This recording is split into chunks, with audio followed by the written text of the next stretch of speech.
Большому кораблю большое плавание, а солидному учреждению солидный возраст. 12 ноября 2001 года Сберегательному банку России исполнилось 160 лет. Кстати, банк с итальянского банка переводится как «стол». А что хранится в столе с более чем полуторавековой историей, знают не только музейные работники, но и люди, посвятившие себя банковскому делу. Ежедневно они соприкасаются с творением рук человеческих еще более старым, нежели сам сберегательный банк. Имя этому творению – деньги.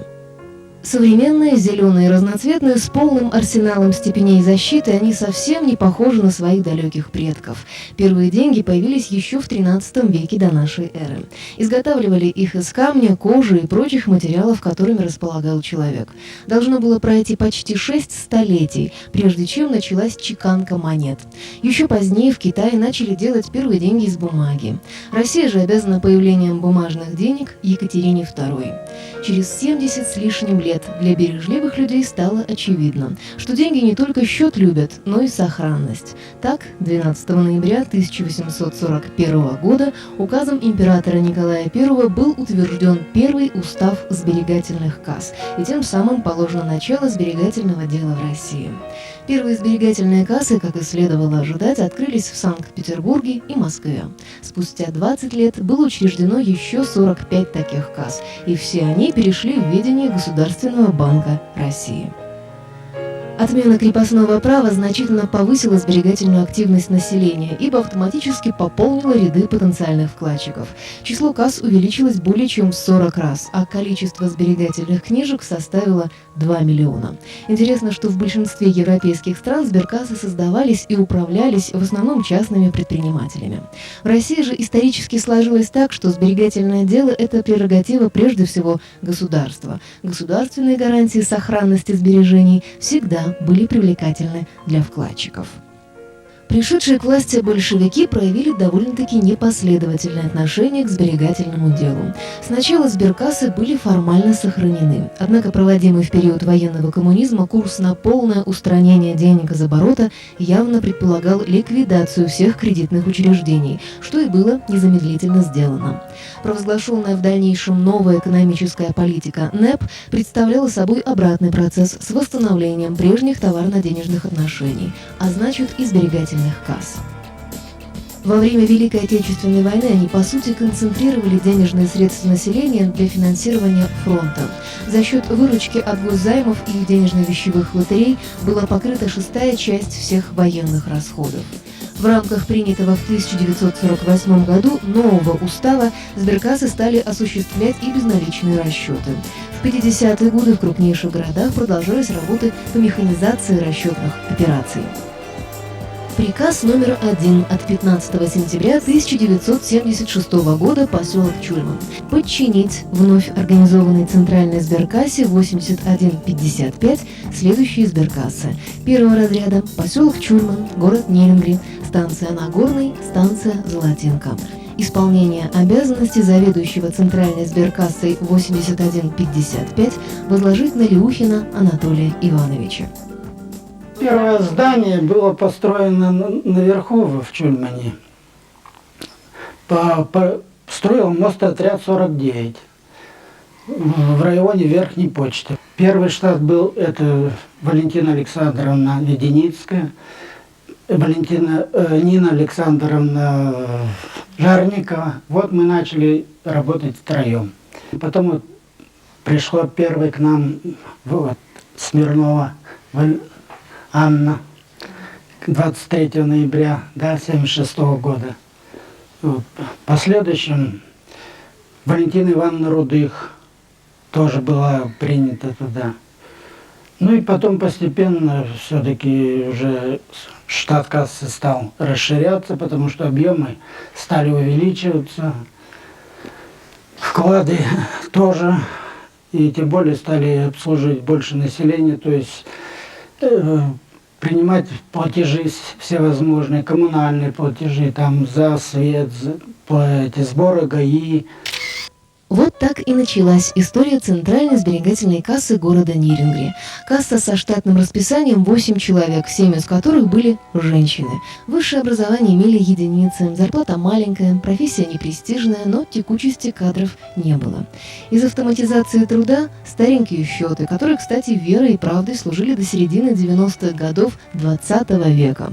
Знаменитая Аскота 170/25 появилась в 81-м, взвалив на себя огромную часть работы, а ровно через 10 лет, в 91-м, обзавелись и первым компьютером 286 модели. Агрегат по тем временам, надо сказать, фантастический.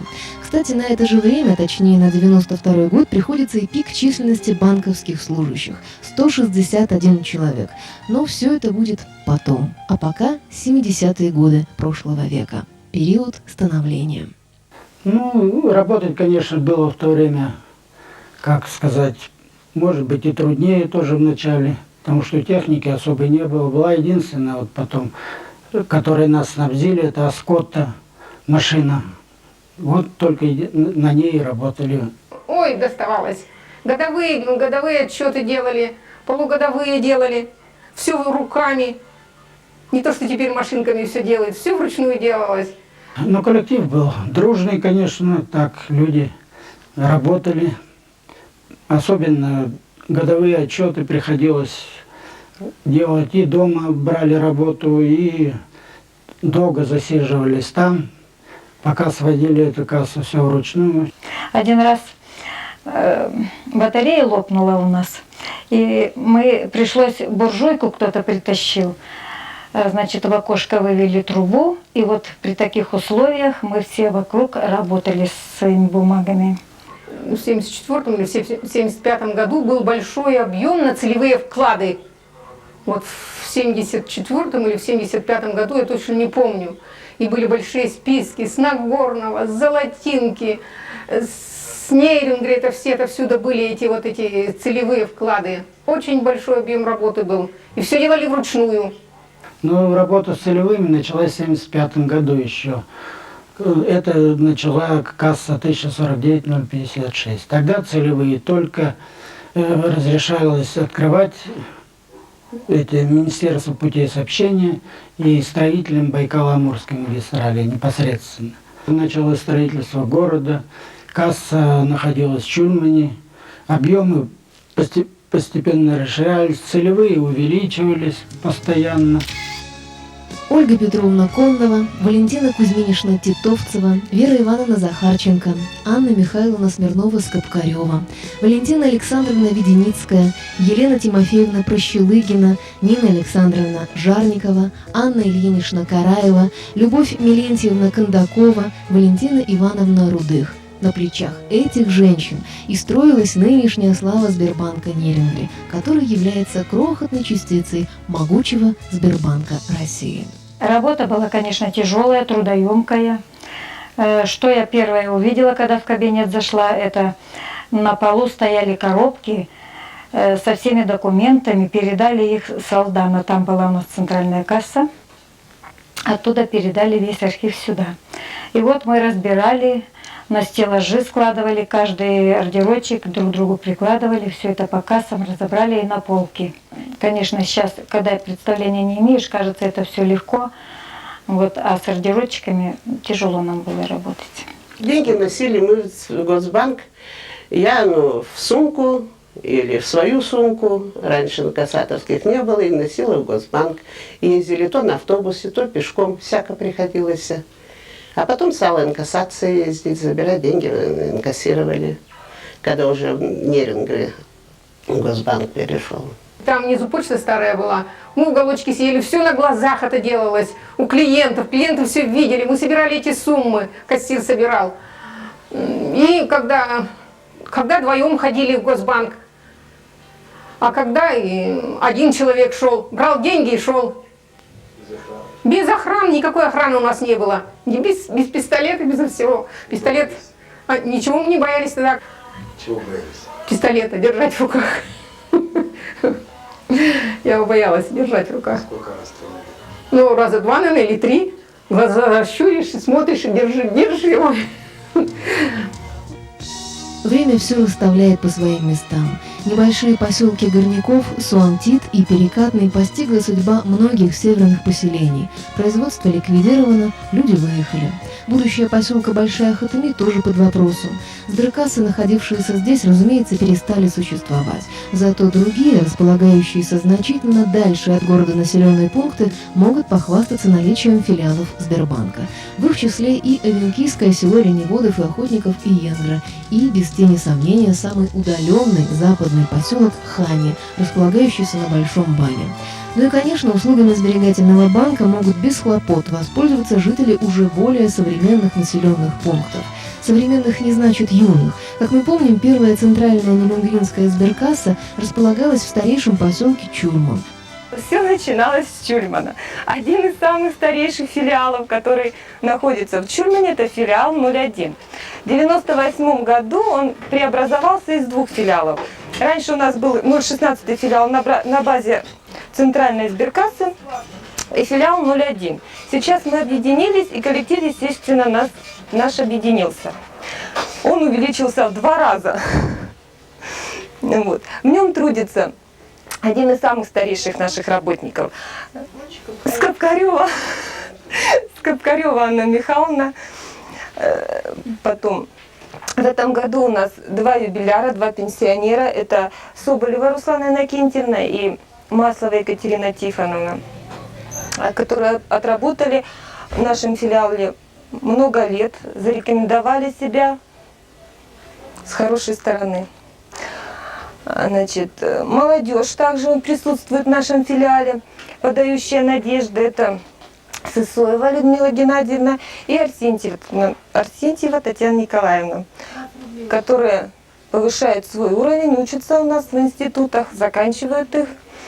Да, значит, Шадрина Наталья Михайловна работает тоже у нас очень давно, но начинала свой трудовой путь она с якутского управления, и как ностальгия победила, и она уже по родному дому, она много лет у нас трудится. Также хотелось бы отметить это Мазаеву Наталью Ивановну и Ковалеву Маргариту Васильевну, которые больше 10 лет работают у нас. Ну, хотелось бы еще отметить работу нашего филиала, так как у нас поселок большой, и объем работы у нас большой, очень много в поселке пенсионеров, которые к нам приходят, обслуживаются. Вот, также к нам ходят мамаши, получать детские пособия. В общем, объем работы большой. Поселки энергетиков Серебряный Бор и железнодорожников Беркакит практически ровесники города. Население может быть и не так велико, как в самом Нелюнгре, но своих клиентов Сбербанк легко находит и здесь. Наш филиал был открыт в марте 1980 года. Филиал оказывает услуги населению, такие как выдача пенсий, пособий, выдача стипендий. Также принимаем разные платежи от населения, прием наличных денег, перевод вкладов по всем городам России. Работаем мы также со Сберкарты, выдаем деньги по Сберкарте. Так, коллектив наш небольшой, состоит в данный момент из 4 человек. Так, это контролер. Старший контролер Бондарь Валентина Андреевна. Она свою трудовую деятельность начала в 90-м году в поселке Чульман. Это еще раньше была центральная касса. Потом в 90-й год там от работы переводится сюда, в Серебряный Бор. Второй сотрудник наш – это Груздо Наталья Сергеевна. Она начала свою трудовую деятельность с 1986 года, занимает должность старшего контролера-кассира. Также есть курьер-уборщица, которая у нас работает с 1998 года. Коллектив у нас, хотя и небольшой, но очень дружный, сплоченный. Девочки очень ответственные, внимательные, не только в своем кругу, но и к клиентам. Сберкасса в Беркаките открылась в октябре 1977 года. Находилась, где сейчас временный поселок, все там уже снесено, в одном здании с ГУСом. Тогда она только образовывалась, народу особо не было. Потом, когда, значит, численность увеличилась вкладов, нас перевели в ТОЦ. 80-й год примерно так. Мы занимались, выдавали целевые чеки. Это с 80 по 91 год, где-то так включительно.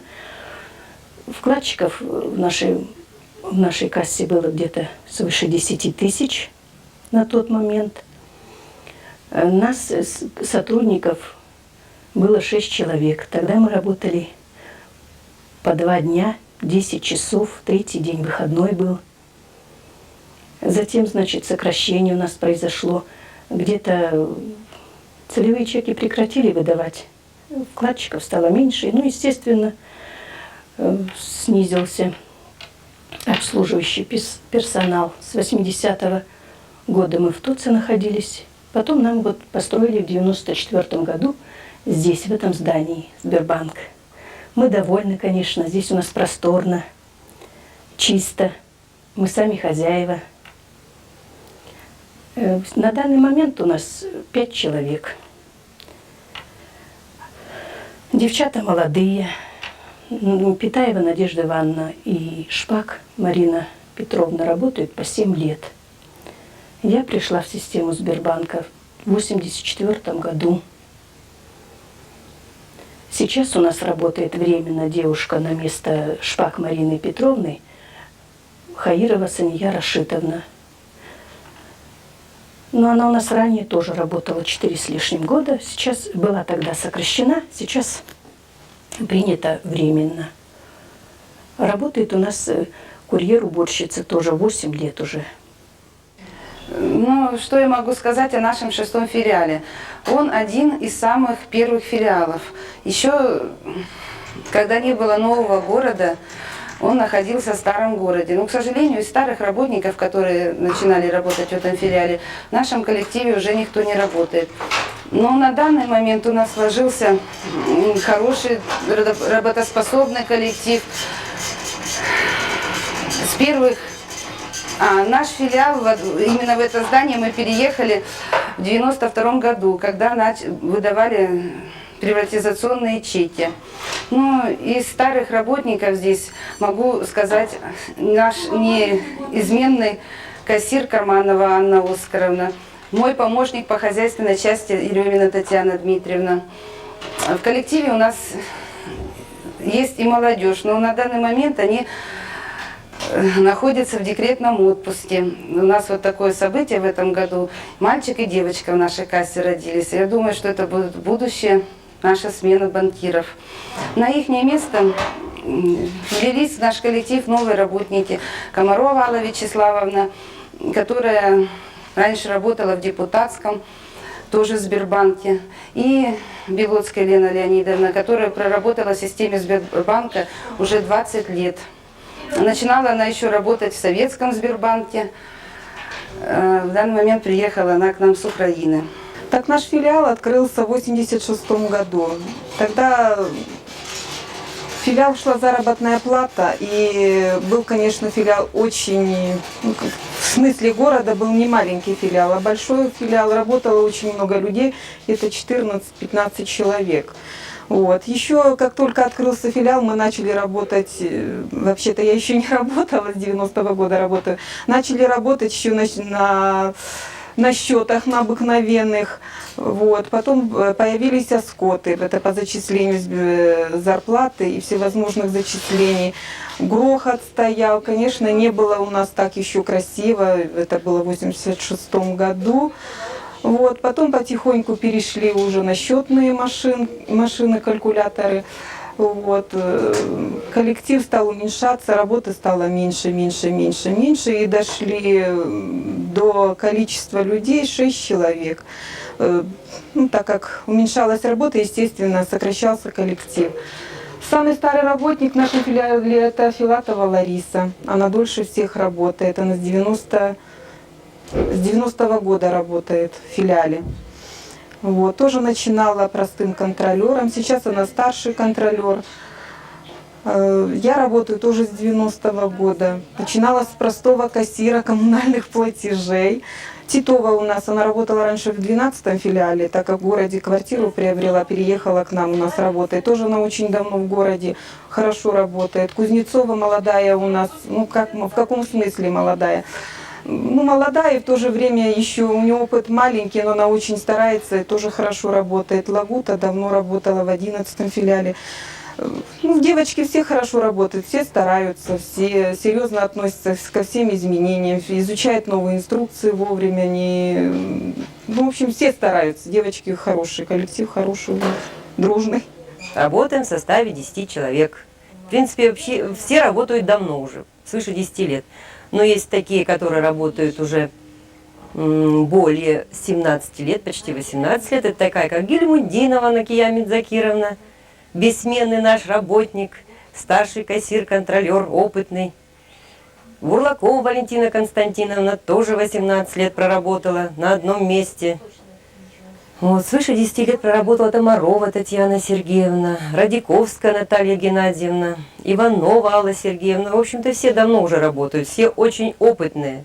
Шаповалова Светлана Викторовна работает тоже больше 10 лет. Хоть они молодые, но они уже, в общем-то, стаж у них такой приличный. Туголукова Светлана Николаевна тоже. Ну, в общем, все они работают больше 10 лет. Я начинала свою трудовую деятельность в 13-м филиале, бывшая целевая касса. Ну, в данный момент у нас вкладные операции, в рублевые и валютные, как он Саша говорит, в зоне. Нет. Что, принимаем коммунальные платежи, в общем-то, почти на со всего города. В 1996 году был открыт наш филиал по работе с юридическими лицами. Первыми клиентами нашего филиала Сбербанка были такие большие предприятия, как Айголь, Дипвосток, коммерческая служба. 5 лет в нашем филиале работает Докукин Александр Владимирович. Работает, значит, с предприятиями по системе банк-клиент.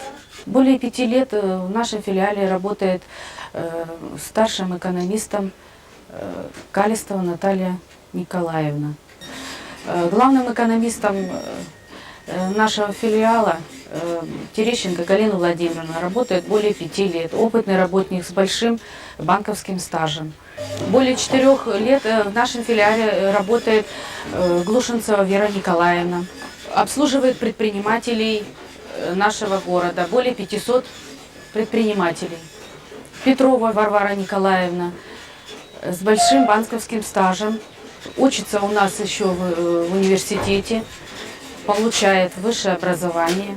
Иванова Галина Федоровна более 15 лет работает в банке, зарекомендовала себя добросовестным работником.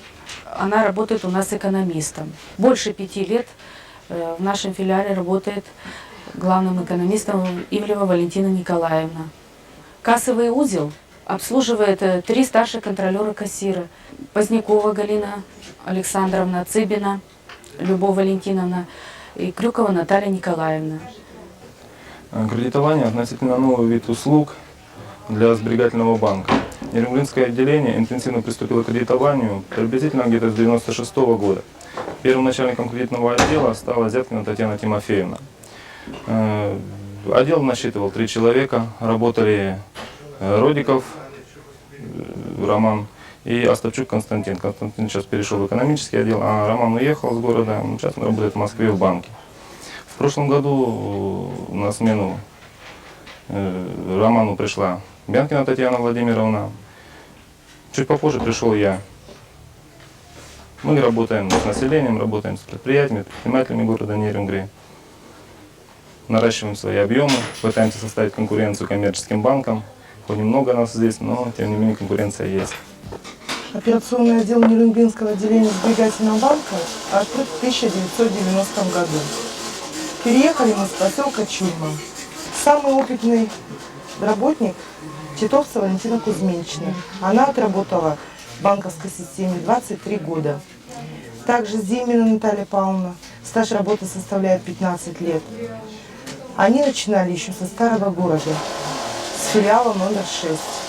Более 10 лет в системе сберегательного банка работает Болотникова Светлана Викторовна, Зубрицкая Татьяна Петровна, Филатова Лариса Александровна, Никитенко Жанна Владимировна, Кощеева Людмила Николаевна, Соколова Ольга Дмитриевна.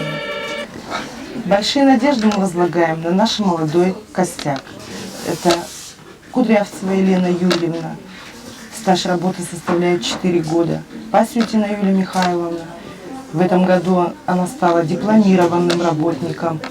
Стаж работы ее, правда, 1 год, но она очень ответственный, общительный, добросовестный работник. Бухгалтерия – это один из основных подразделений банка.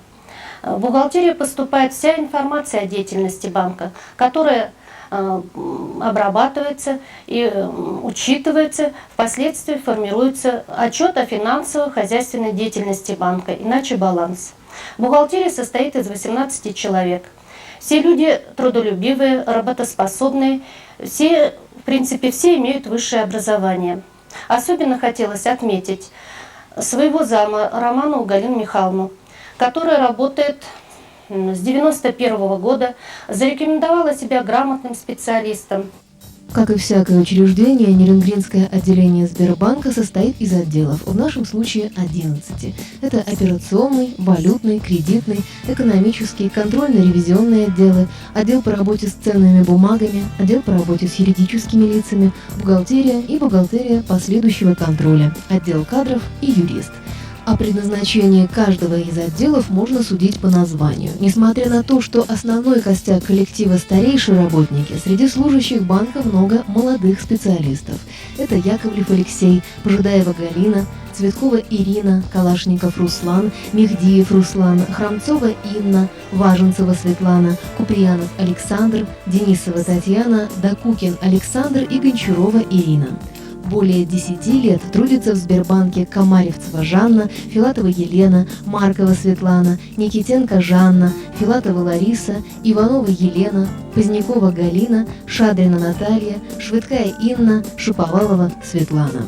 Управляться со всем этим финансовым хозяйством задача не из легких, но есть женщина, которая уже многие годы с ней успешно справляется. Это Сухова Лидия Сергеевна. Именно она возглавляет большой коллектив Нерюнгринского отделения Сберегательного банка. Начала работать в системе учеником бухгалтера. Прошла все участки, которые были на тот момент в Сберкассе. Ну тогда что у нас было? Операционная кассовая работа, бухгалтерия, инспектор, заведующий филиала 1-го разряда, замуправляющий.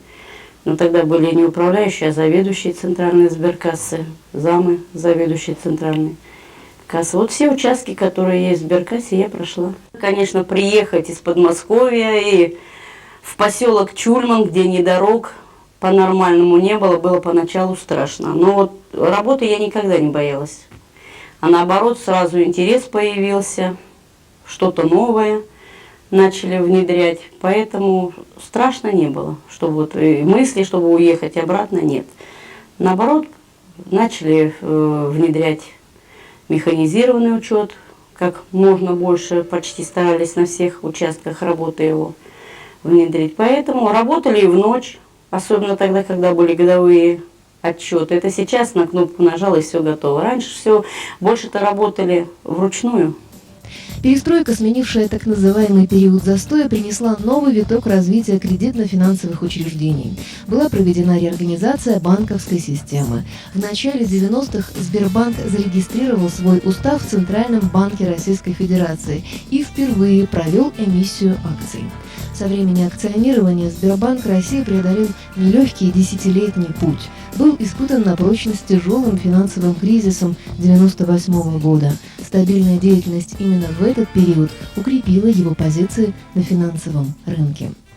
Но наиболее трудный это подъем перехода тогда, когда Сберкассы переобразовывали в сберегательные банки, тогда, когда расширили наши полномочия, когда мы начали работать с валютой, с юридическими лицами, с ценными бумагами, которые стали выпускать уже российский банк. Вот, Саша, самая наиболее, тогда уже началась плодотворная работа.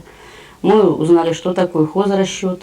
Мы же раньше работали на накладах, потом ввели хозрасчет, то есть мы стали работать сами на себя, уже думали, где это каким образом заработать деньги для Сбербанка, для работников, чтобы не только получать оклады, но и какие-то премиальные оплаты, заинтересовать работников, покупать жилье для работников. Ведь раньше-то что, мы смотрели на нас как на работников сберкассы, а потом, когда мы стали сберегательный банк, благосостояние людей, именно вот наших людей, которые работали в нашей системе, значительно улучшилось. Пролетело 25 лет, и сегодня Сбербанк Нерюнгри – это вполне современное учреждение, из 116 сотрудников которого 70% имеют высшее образование. Заметно поприбавилось в банковском деле мужиков, но что, наверное, самое главное, потянулась в банкиры молодежь, занимая самые ответственные и серьезные должности в управлении этим сложным механизмом из 10 отделений и 11 отделов, оборудованных сегодня ничем не хуже столичных банков. Да и нельзя, наверное, по-другому сегодня. Конкуренция. Это ведь раньше был Сбербанк монополист, теперь время иное. Банки в Нерюнгри исчезают, и только Сбербанк работает, как и четверть века назад. Ведь в клиентах у него, почитай, весь город, все поселки. Потому что верят, а вера зарабатывается годами и дорогого стоит. Сегодня Сбербанк Нерюнгри предлагает весь спектр банковских услуг юридическим и частным лицам, предпринимателям. Вклады в рублях и валюте, переводы наличных денег, занимается обменными операциями, кредитованием. Ведется работа с предприятиями через систему удаленного управления счетом банк-клиент. Производятся операции с ценными бумагами, введены пластиковые сберкарты. Можно приобрести ведущие международные карты. В общем, занимается всем тем, чем и должен заниматься серьезный, уважающий себя банк. Возраст и положение обязывают. А как результат этой каждодневной работы 160 тысяч вкладов горожан на 350 миллионов рублей. 1050 счетов на 22 миллиона рублей от юридических лиц, да плюс выдано кредитов почти на 42 миллиона рублей. Цифры серьезные, и партнеры банка тоже серьезные. Угольщики, строители, торговые фирмы, золотари. Из таких вот региональных отделений, подобно Нерюнгринскому, и складывается единый, могучий, почти как Советский Союз, сберегательный банк. Только вот этот самый союз, видимо, всегда уже будет младше нерушимого Сбербанка России. Сегодня в 2 раза, а через несколько десятков лет уже в 3. Неоспоримая истина для лидера российской банковской системы. Его года, его богатство. В нашем случае еще и опыт, надежность, стабильность. Потому что при отсутствии этих характеристик очень трудно стать универсальным, коммерческим и социально значимым банком общенационального масштаба. Проще говоря, нет на карте России белых пятен, где бы потенциальный клиент, частный, корпоративный или государственный, не смог воспользоваться банковскими услугами. Так что назовем сберегательный банк достойным эталоном надежности и не ошибемся. Тем более, что останавливаться на достигнутом уровне качественного обслуживания руководство банка не намерено. Так хочется иметь большое, светлое помещение, и чем быстрее, тем лучше. Ну как его представляешь? Чтобы вот сидели не на 6 квадратах не 3 человека, а на одного человека 9 квадратных метров, согласно ГОСТам, которые на сегодняшний день существуют в системе банка. Мы планируем его начать на следующий год и закончить в 2003 году. К концу 2000, нет, я надеюсь, что это стройка века не будет, потому что на сегодняшний день в городе есть много строительных предприятий, которые вот зарекомендовали себя, и с которыми можно в течение 1,5 лет выстроить здание. Главное, чтобы были инвестиции. Теперь Сбербанк – единственный из коммерческих банков России, вошедший в число 200 крупнейших кредитных институтов мира и в первую 100 европейских банков. На Всероссийском конкурсе промышленных и финансовых компаний в 2000 году Сбербанку было присуждено 1-е место. За наиболее выдающиеся успехи, как крупнейший инвестор российской экономики, Сберегательный банк удостоен почетного звания «Банк года». А подобного титула способно добиться не какое-нибудь единичное московское учреждение в современном здании, а целая филиальная сеть, пронизывающая насквозь всю нашу страну. Так что привлекательное лицо и надежное плечо сегодняшнего Сбербанка – результат слаженной работы всего организма, то есть всех его региональных отделений в самых отдаленных уголков России. Уважаемые коллеги, сердечно поздравляю вас со 160-летием Сбербанка России. От всего сердца желаю вам праздничного настроения, новых высоких достижений в наших стремлениях сохранить и приумножить славные традиции банка, сделать все для обеспечения его высокой репутации среди клиентов, укрепления ведущих позиций в банковской системе Республики и России. Профессиональный праздник вызывает у каждого из нас чувство гордости за принадлежность к большому и сплоченному коллективу старейшего банка страны, его хорошие исторические традиции и нынешние достижения. Пусть в День работника Сбербанка в ваши сердца придет радостное настроение. С хорошим светлым праздником, дорогие коллеги и друзья!